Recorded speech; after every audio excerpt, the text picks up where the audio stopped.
My name is JoshFriedman, and I came to Washington, D.C. for Bilderberg 2022. This is my fourth Bilderberg. I, for years, had been wanting to attend Bilderberg because I am very interested in geopolitics, international news.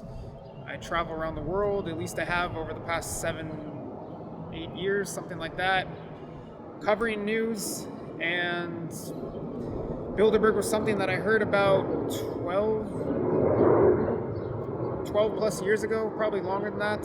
And for several years, I just really wanted to go.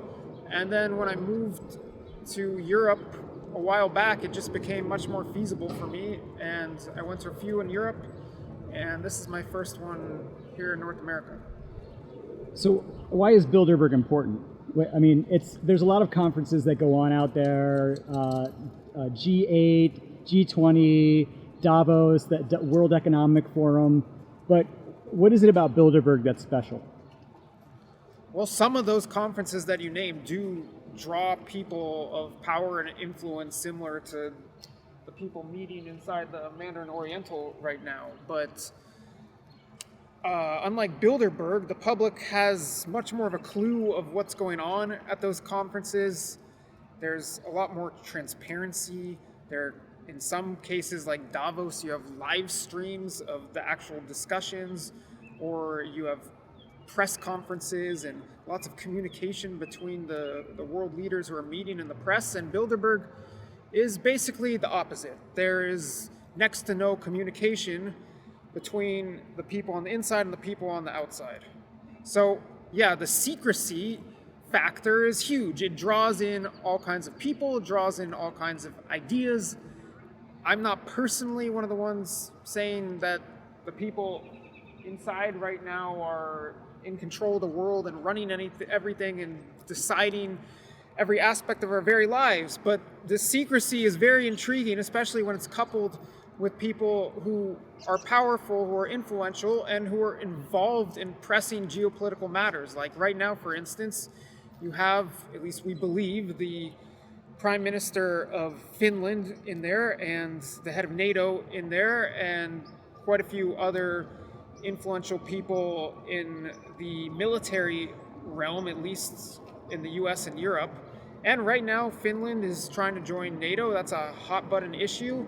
And that's an example of one of many very topical matters being discussed, presumably, at Bilderberg by very key decision makers. It's interesting.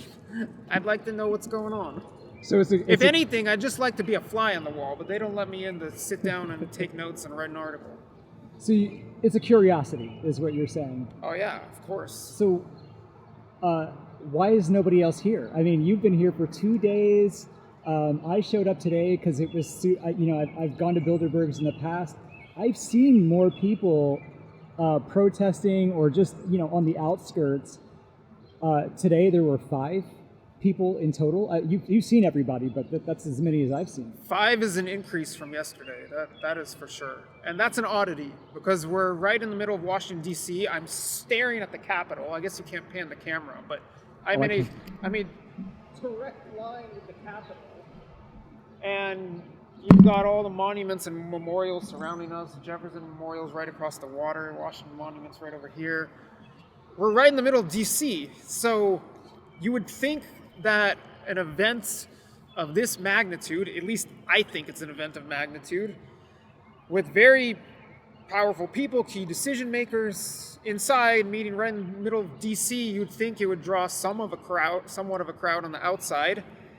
And this year, for the most part, it hasn't, which on the one hand is startling, but on the other hand, it's understandable to the degree that this meeting was announced publicly after it already started. I would say that's bizarre. Likewise, you now have a lot of people in other countries facing travel restrictions and coming to the US, or travel is just more difficult in 2022 than it was when they last met in 2019. Yeah. So I know of some people in other countries who would like to come, but they can't make it. Or maybe they could have made it if the meeting was announced publicly. But wait, hold on. Because you flew out here from LA on Thursday, is that right? Well, yeah, if the world's gonna know now where I'm coming from, I can did. cut that if you want. No, it's fine. I did come from LA, which in a sense was lucky, I guess. But airfare has really gone up in recent weeks, and if you need to book a last-minute flight like that, it's not cheap. So maybe I was lucky to be coming from LA. Maybe not. I guess the key for me is that I'm a U.S. citizen. I can still travel freely, I would say, within the United States, and maybe that's different from some other people would like to attend. So, I know that like people are going to be able to look up Bilderberg online. They'll be able to explore it for themselves. So I don't really want to get into any of all of that, but I do want to talk about you. You're doing this. What's next for you? You've got this going on. Are you planning to do anything else with sort of like this on the spot reporting, or? I do this all around the world. Yeah, so you're just going to keep going. I was in Ukraine recently. Really? I'd like to go back. I only spent a week there. Yeah. What were you doing in the Ukraine? Covering the war. But you're just doing it for yourself? Or often, yes, but I also write for several publications. Calcos News in California, you probably haven't heard of it. It's a local investigative news publication on the central coast of California. Okay. I've been a reporter for them for the past decade. In Ukraine, I was mostly reporting for them, but I also post a lot of videos on my YouTube channel. And elsewhere, I do on-the-ground reporting all around the world. All right, cool. So how can people get in front of the work that you do? What's the best way to find your stuff? Type in JoshFriedman on YouTube. That would be a start. I think I'm a bit shadow banned there. That would be an interesting experiment. Type in JoshFriedman Bilderberg on YouTube. If you can't find my videos, something's wrong, because Okay. I'm the only JoshFriedman covering Bilderberg on YouTube. Hopefully we can get your SEO up here. I don't know if it's a matter of SEO, but Are you on Twitter? Sure, yeah. On Twitter, I'm at Freeman Reporter. That's easy enough. Okay. And I've been tweeting a lot about this Bilderberg. I've been putting out more on Twitter than anywhere during this Bilderberg. So, Josh, you've been here Friday, Saturday today, Yeah. and you'll be here tomorrow. Yes.